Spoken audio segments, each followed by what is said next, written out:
have your exams. Miss Bates, would you mind? She knows the drill.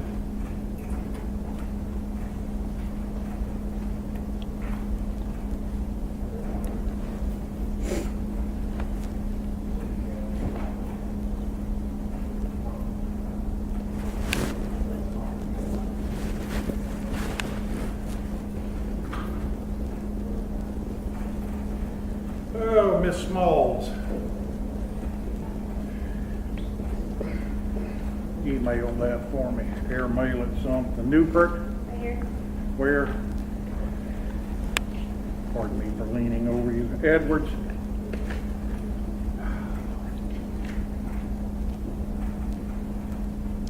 Meet him in the middle. Grissett?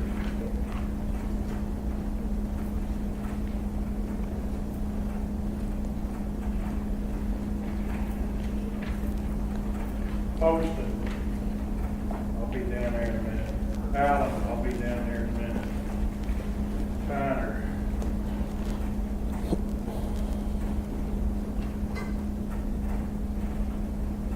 Laws.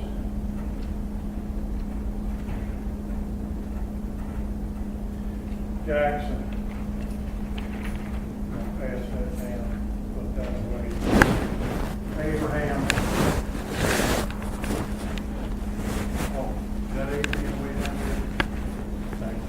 Cantley,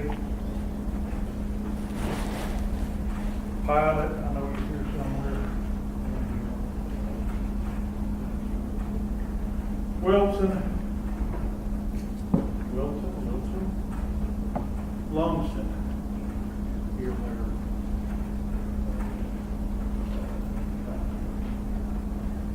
there. Tucker, I'll be down there.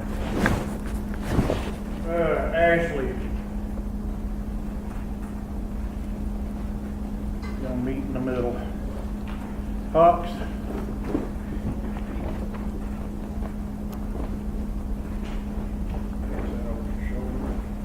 White. I'll be down that way in a while. Kelly.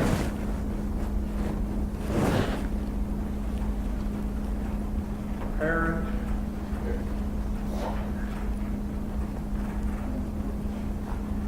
Edie. Mickle.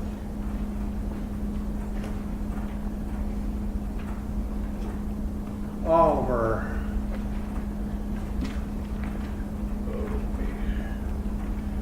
Smith.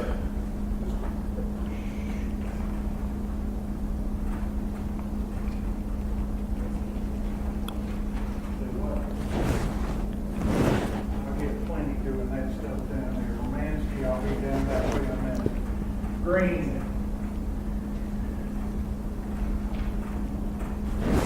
Hyatt. Hoyt.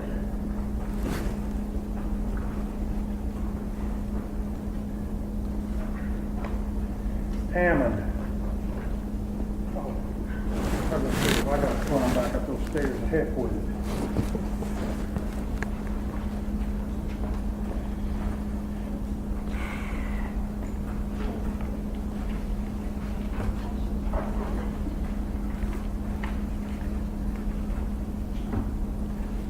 Tucker.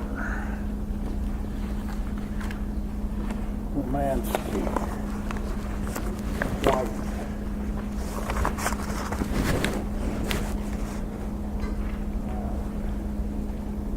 Poston.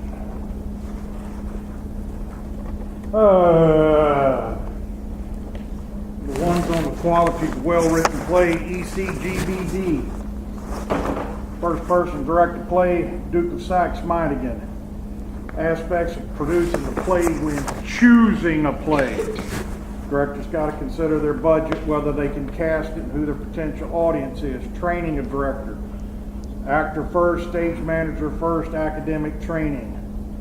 Auditions, cattle call, cold reading, interview. Rehearsals. Read through, blocking, working, run through, technical, dress, final dress. The directorial term blocking refers to the director establishing the traffic patterns and the movement patterns of the actors. Stage business has to do with smaller actions within the blocking, typically referring to the utilization of what are called props. Casting is 90% of directing. Stage manager, director's close assistant. Prompt script is the play's Bible. Actor's creative medium is itself true. Stage fright abnormal, false. Showing stimuli and response, true. Lose concentration, break character, true. Projection acting must be seen. We must see and hear what the actors are doing and saying, true. Role playing and reality and acting for the stage are essentially one and the same, false. I murder somebody up there on stage, I'm not going to jail for it. It's been said learning to act is learning to be private, public, true. The actor's eyes are their most expressive element, not their hands. Edwin Booth is indeed America's finest actor of the 1800s, and there are two basic approaches to acting, internal and external. Acting is the persuasive demonstration of how a character feels, thinks, or believes, and what the character does in a given situation. The person most responsible for the modern way of actor training is Konstantin Stanislavski, and he developed what is now known as method acting. Generally speaking, you can place actors in one of two categories: as interpreters, meaning that they interpret the character according to their own personality, or an impersonator who has the ability to lose their own identity behind that of the character. Define the acting theory: memory of emotion, i.e. the method, the utilization of emotional recall, where the actor delves into their own personal emotional past, finds a situation that is similar to the emotion that is needed. They regenerate that stimulus or emotional stimulus for utilization in performance in the present. The technical approach, yes, it means acting the actions of an emotion.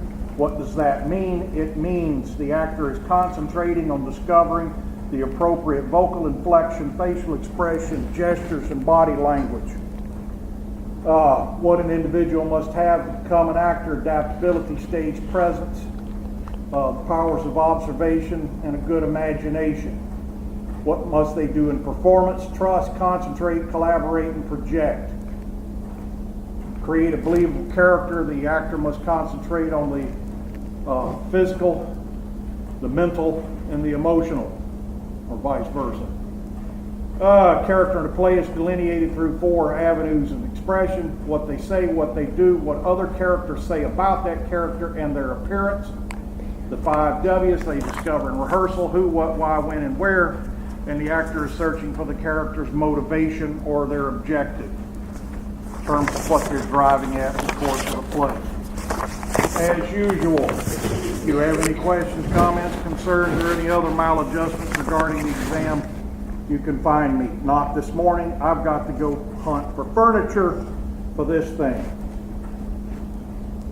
I've got to go see an antique dealer. Anyway, you know the drill. Turn them face down and pass them this way.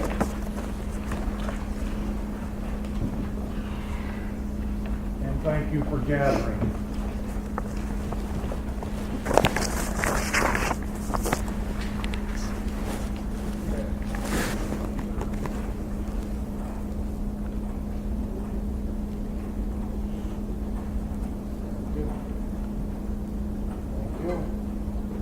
Thank you. Thank you.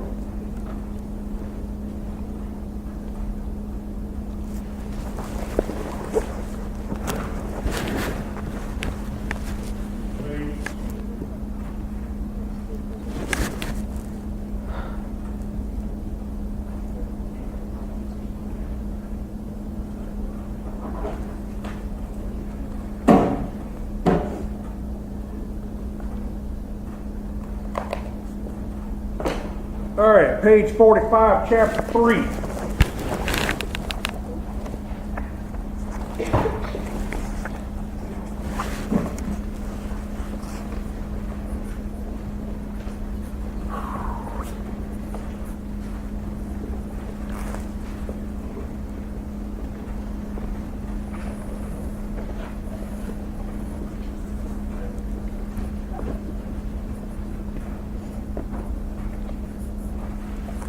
This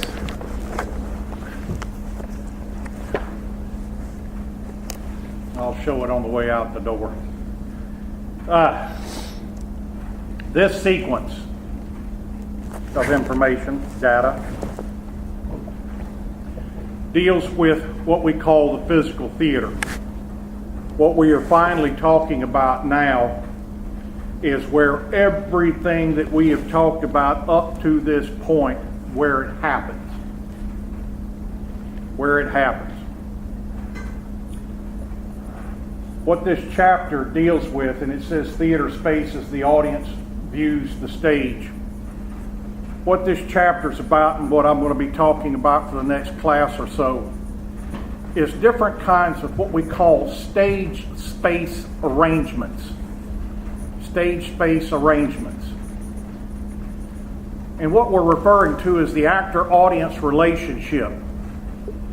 And to put it in a nutshell, it has to do with the audience seating arrangement in relationship to the stage. When I first started producing theater, well, let me backtrack and tell you the funny little story about how in God's name I got into this business. My high school produced a big musical every spring. And looking back 4 decades and so later, they weren't bad, even for high school, even if I say so myself. But I played football in high school. The director of the plays needed a bunch of gorillas to move the scenery and to move furniture around between scenes. So he recruited a bunch of the football players to be the stagehands. Then he found out that my summer jobs all the way through high school was working in construction. The area where I grew up, there was a neighboring subdivision where they were building houses for many years, and for a summer job, all I had to do was walk around the corner and walk onto a construction site and go, can you give me a job? So I started out building houses. Anyway, that's kind of the background of it. But the point here is this.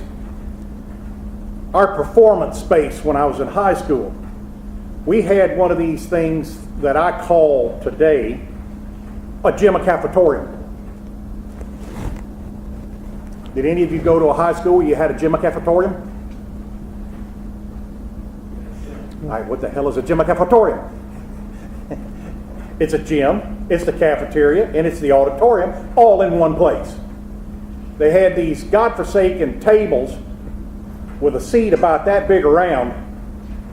I always called them seats for half-ass people because that's all you could get on it was half of your butt. They'd roll those out for lunchtime, then they'd put them away and you could play basketball in there, and at one end you could crank up the basketball goal and there was a stage at the end. That made sense? The problem was these multi-purpose facilities like this were awful for producing theater. Have you ever been in a gymnasium where every sound echoed in there? How can you understand spoken language when it's going, hello? And you would, pull the bleacher seats out on the side, and you had metal folding chairs on the floor. You couldn't see anything, you couldn't hear anything, and they were god-awful facilities for producing theater. What we're talking about is more realistic performance spaces here. Actor-audience relationships. All theaters are not the same. They are not the same. Most of the ones that you've been exposed to is very similar to this one, where the audience is sitting directly in front of the stage and the audience views the action of the play from those fixed seats. The author says to us on page 45, when we attend the theater, our experience begins in advance. Sometimes we read or hear reports of the play. We anticipating seeing a particular actress or actor. We buy tickets and make plans with friends to attend. And before the performance, we gather outside the theater auditorium with other members of the audience, i.e. the lobby. When we arrive inside the theater building for a performance, we immediately take in the environment in which the event will occur. We are immediately aware of our surroundings. I have seen plays in London. I've seen them in New York. I've seen them in subway tunnels in Chicago. I've seen them on street corners in New Orleans. I have seen theater produced in old warehouses, on church platforms. I've seen theater produced everywhere, in gym cafeterias. And each time the environment affected how I absorbed the play. Let's take this theater for example. Later this week or Monday of next week, I'm going to tell you how to get the tickets to come see this required performance for this course of the play, Always a Bridesmaid. It's very simple. The tickets are free, but you still have to put your hands on a ticket. But when most of you come to see this production week after next, you're going to treat it like it's nothing more than a classroom exercise. You're not going to treat it as a theater experience. Now, how or why can I say that?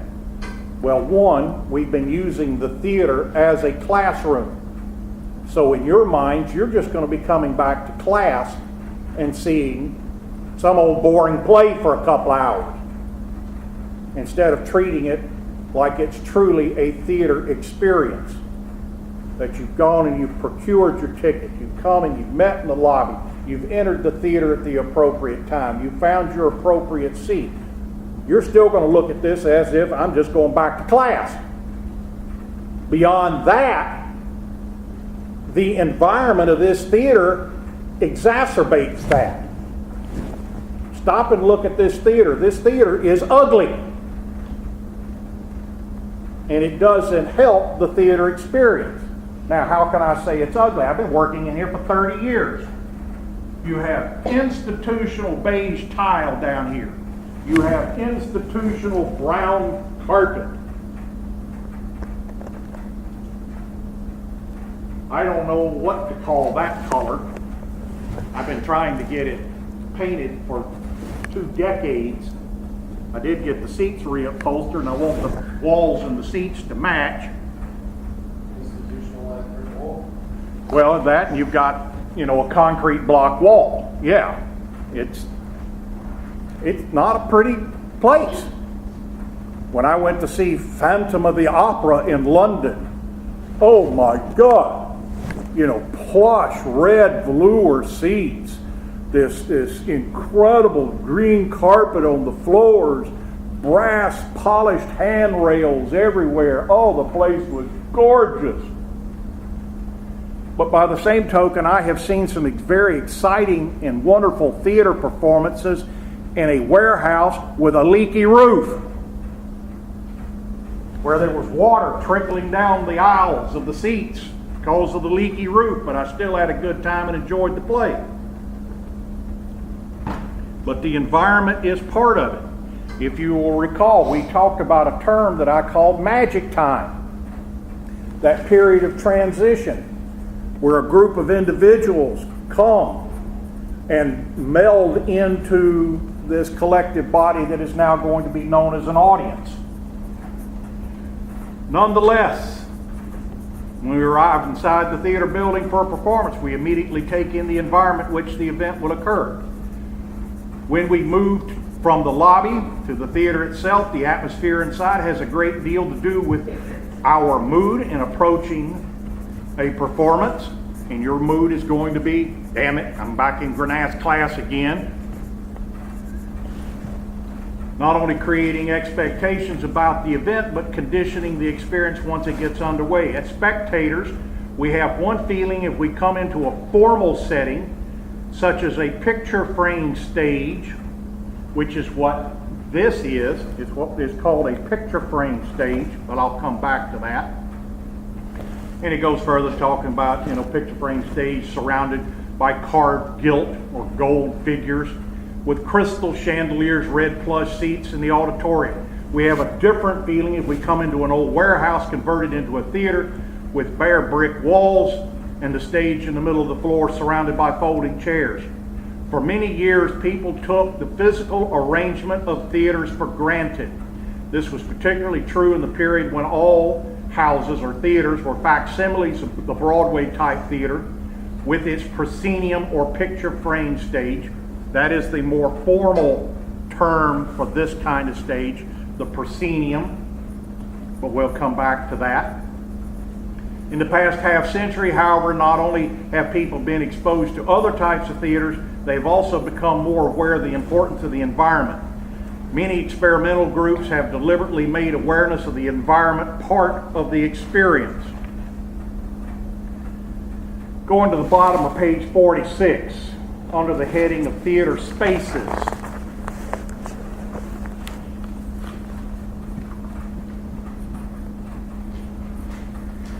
The author says to us at the bottom of 46, a consideration of the environment leads directly to an examination of the various forms and styles of theater buildings, including of the arrangements of the audience seating. Throughout theater history, there have been 5 basic arrangements. Yes, I'm going to change that a little bit and limit it to 4, and we're going to be talking about these 4. The proscenium, the thrust, the arena, and what is called a flexible theater. And let me start my description of these 4 from this point of view. All theater architects, the people who design and build theaters for theatrical performances, all theatrical architects, from the ancient Greeks to the present, have always had 2 major concerns when designing these facilities. One is visibility. Can the audience see the action of the play clearly on this stage? Visibility. You go back to the very first concept I talked about in this course, was the fact that theater is a visual art form. Theatron, a seeing place where one goes to gain new knowledge. You've got to be able to see the action of the play. You may not have ever thought about this, but why are each level of seats in here one higher than the next one? To be able to see over people's heads. And if you come and stand where I'm standing, every one of these seats is juxtaposed to another one. They don't line up. One row is shifted a little bit so that you're not only seeing over people's heads, but you have the ability to see between people's heads. There was a period of time, well, I'll pick on you. You've got your hair up on the top of your head this morning, which is perfectly fine. I don't care. I wouldn't want to sit behind you. Like, okay, somebody trimmed the shrubbery here so that I can see what's going on. But it's there. And it's there for the sake of visibility. This theater holds 355 audience members. And what I like about this place, above and beyond the institutional stuff, is the fact that even if you're sitting in the back row, you're not all that far from the action of the play. We just got finished talking about acting and what's the key to an actor's performance, but their eyes. You're not so far away that you can't make some kind of a personal connection with a character in a play. Over the course of my career, I have worked in some huge theaters. The Fox Theater in downtown Atlanta that was built just after the turn of the 20th century. That place holds 6,500 audience members. If you're in the balcony, you are so far from the action of the play, it's like watching cockroaches running around on stage. I remember my wife and I, years after I had worked in there, going to see a national tour of Les Miserables. And the only seats that I could afford were in the second balcony, and I watched the whole play through a pair of binoculars. Quite uncomfortable. But that's the only way I could get in close enough to feel like I was absorbing the play appropriately. But visibility. The second one is audibility. meaning hearing the actors, hearing the sounds. Another concept that we talked about with acting is projecting. We train our actors here, at least we try to get them to learn how to project their voice so that they are heard throughout the theater. Not just the people in the first 3 or 4 or 5 rows down here can hear them, but the people in the back rows, without them sounding like they're shouting their dialogue. Now this place has a problem with what we call acoustics. Acoustics has to do with the sound quality in a theater. Did you hear the echo? I had to move to the point in here where it exists, but you're not supposed to have that in a theater. You don't want people hearing the sound bouncing around. The first time I went to that godforsaken place out there at I-95 and I-20 that we call the Florence Civic Center, which is better suited for motorcycle races, rodeos, and wrestling, yeah, thank you, than it is quality performances. I went to see a country singer that I think is relatively cute, even though we're the same age, but Reba McEntire. And everything that she sang, I heard 3 times, because the place is nothing but concrete. And what happens to concrete with sound? It bounces off of it. So it was just, her singing was just pinging around in there like a pinball. If you turn around and you look in here, you're going to notice that this very back wall is different than any other wall in here. That is because that is acoustical tile that is meant to absorb sound so that this place doesn't echo, except for that one spot. But visibility and audibility, these are the 2 key things that an audience member needs to be able to enjoy a theatrical performance. By the way, you ever wondered why the seats in the theater are spring-loaded and they pop up when you stand up? Pardon me? Make it easier to get in and out of the seating areas, because we jam-pack them in here. Go to Darlington and try to watch a race. You're sitting there like this, like you do on an airline. You can't move because they've got you packed in there like sardines. That's actually part of the fire code. More people have been killed in theaters trying to get in and out of them when something goes awry than any place else that I can think of. For example, there is one of the few remaining early American theaters left in this country, in this state. Anybody here from Charleston? What is the most famous theater in the state of South Carolina? It's in Charleston, and it is one of only a handful of 18th century theaters that still exist in this country.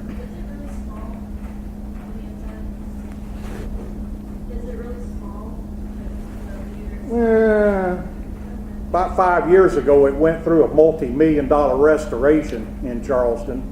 The name of that theater is, it's the Dock Street Theater. My point here is this: why is it one of the few remaining early American theaters?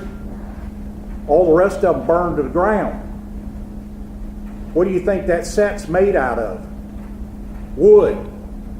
What was the early form of theatrical lighting? Fire, candles, oil lamps. You've all seen a saloon scene in a Western where they got the girls doing the dancing and the petticoats and all this, and what's around the apron of the stage? Oil lamps. You kick one of them. Now you've got flammable fluid flowing everywhere that is now on fire. Most of them didn't survive. What's all this got to do with anything? All right, let's move on and begin talking about the proscenium theater. On page 47, the proscenium or picture frame stage, history and characteristics. Perhaps the most familiar type of stage is the proscenium theater. Proscenium, or picture frame stage, Broadway-style theaters, which for many years were models for theaters throughout the country. And they have proscenium theaters. The term proscenium comes from the term proscenium arch, which is from the ancient Greek, the frame that separates the stage from the auditorium. This is what we're talking about.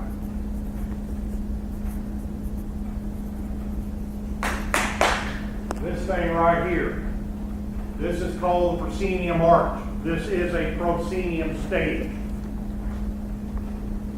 Now, what does the author mean by the picture frame?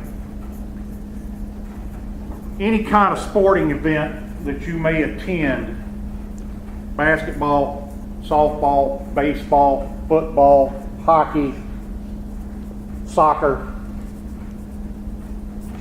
all have boundaries. They all have white lines around them that contains the action of the game. The proscenium theater does as well. What that proscenium arch is doing is framing the action of the play. Symbolically, what that proscenium arch is doing is creating a window through which you, the audience, peer through it to, for lack of a better term, eavesdrop into the lives of the characters. It's almost like you're a pervert, a peeping Tom, going over and looking through your neighbor's window to see what they might be doing. I don't suggest it. But you're peering through that window into the world of the play. Now, in the case of this play, I have accentuated, in terms of my set design, that picture frame.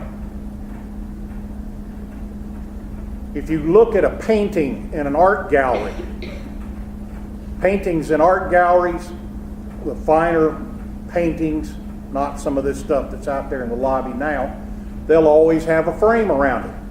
Nice, pretty frame that matches whatever the painting is of.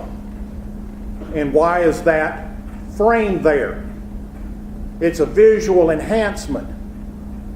When you look at a painting without a frame, because we have been trained to read left from right, we look at a painting at the left and our eye scans across it.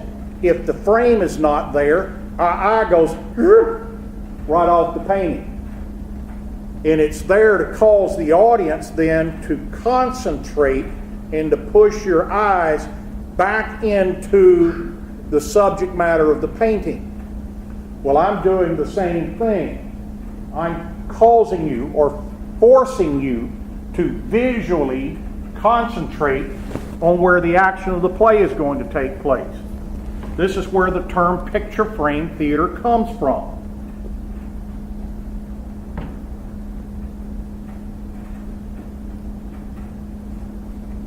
Let me throw another term at you. Floor plan. Does everybody know what I mean by the term floor plan? You see these in magazines, you see them in newspapers, but it's a layout of, say, a house. Shows you where the bedroom, where the den, where the laundry room is going to be, where the bedrooms are, where the bathrooms are. I'm going to draw a quick floor plan of the proscenium theater. These represent the sides of the proscenium arch. The stage then is back here. We have an area that protrudes below or this way from the proscenium arch. This area is what we call the apron of the stage, this being the stage itself. Does anybody know what we call the areas over here and over here in a theater? The off-stage areas that are behind the set that way and behind the set that way. What do we call those areas? Nobody in here has been in a high school play? well, backstage, but there's a more specific word for it. It's called the wing space.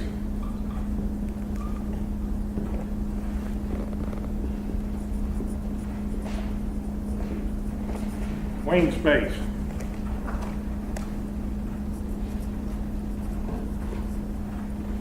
But again, the point here is this. The arrangement of the seating, it is all dead front of the stage. There is no bad seats in this theater in terms of a seat that would make it hard for you to see the action of the play. But that, for all basic purposes, is the proscenium theater. Over on page,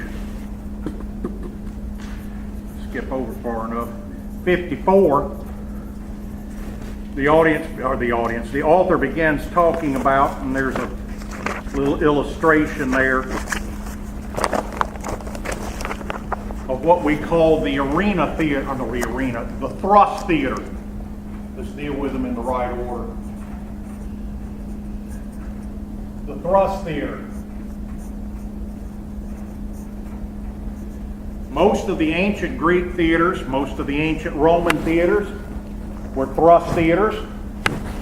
The theater that is most noted in terms of William Shakespeare, that's known as the Globe Theater, was a thrust theater. And what we're talking about with the thrust theater is, in this case, the stage thrusts out into the audience.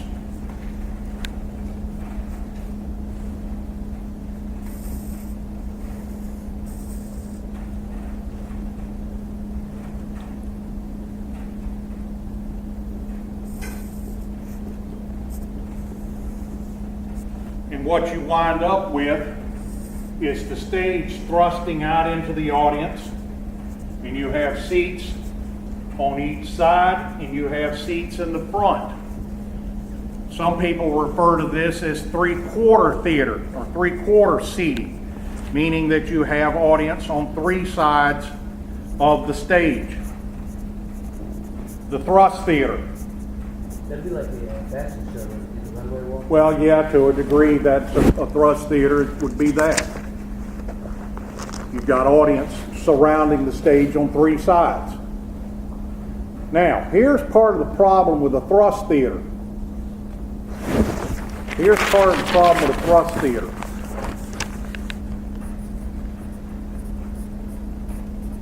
One of the things that when you're teaching acting, is that an actor should never turn their back to the audience.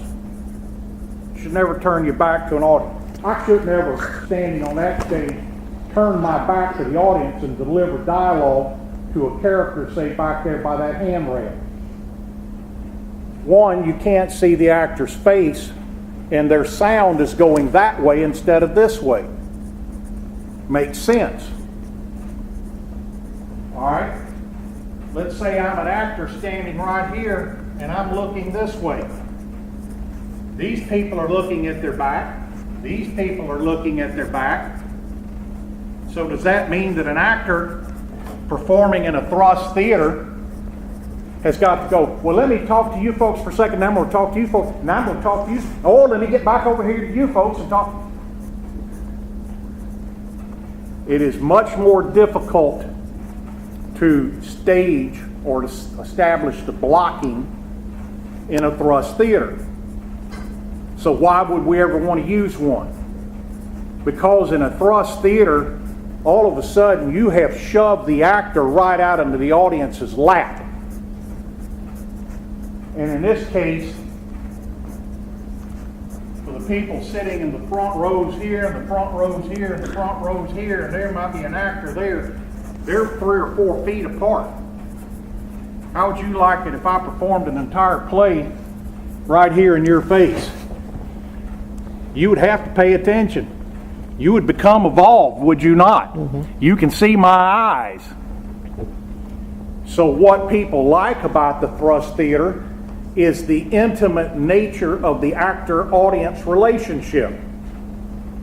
The actor is not way up there somewhere.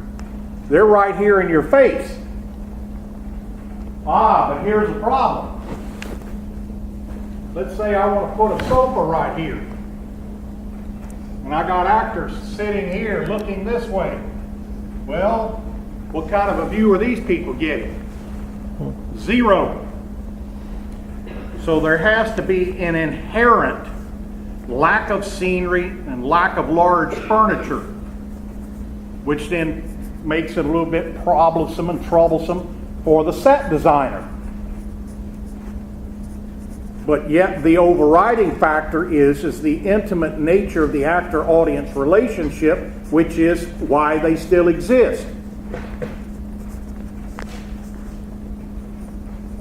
From 1975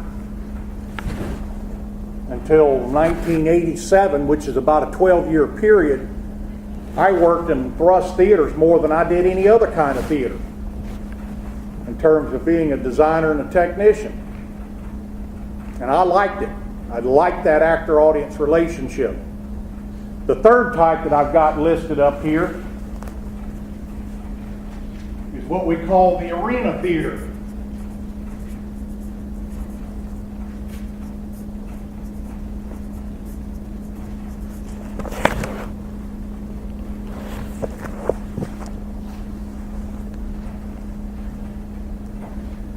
Back up a couple of pages. Page 52 is an illustration of this.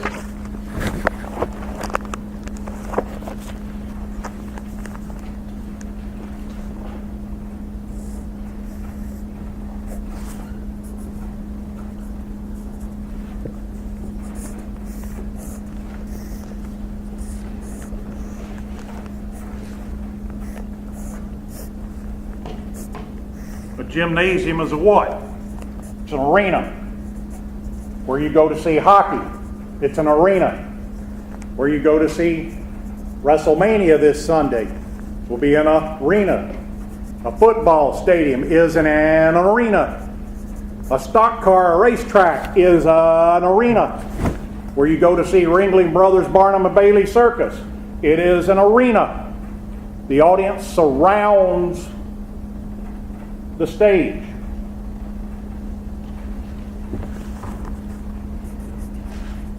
What you have is a stage in the middle with seats on all four sides.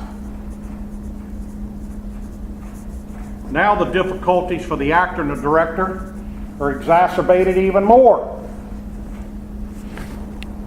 The positioning of the characters so that each of the seating sections is seeing at least one of the actors face front. Otherwise, the actors would have to constantly be pirouetting around to make eye contact with every member of the audience. It also makes it more difficult for the set designer. Where would you put any kind of set? Let's say you're doing the musical The Sound of Music. There's something very important about The Sound of Music, and it's about the snow-covered Alps mountains. Where the hell would you put the mountains without blocking some of the audience? So it becomes even more difficult. But again, how many different kinds of events do we attend where it's performed in an arena? And again, the actor-audience relationship is so reduced. Now the actor is only a matter of feet and inches away from any audience member. From any audience member. Now the fourth one, which is not in the textbook, one that I've got up here on the board, and that is what we call the flexible theater. The flexible theater. That is where you are right now. You are in a flexible theater. Yes, I'm going to make a liar out of myself for a moment. I just told you 10 minutes ago we were in a proscenium theater. but you are not. You are in a flexible theater. And the fact that this is a flexible theater is what caused me to take this job 100 million years ago. The seats that are down here, they're sitting on an elevator. What is underneath these seats is a platform. What is underneath that platform is a series of pistons.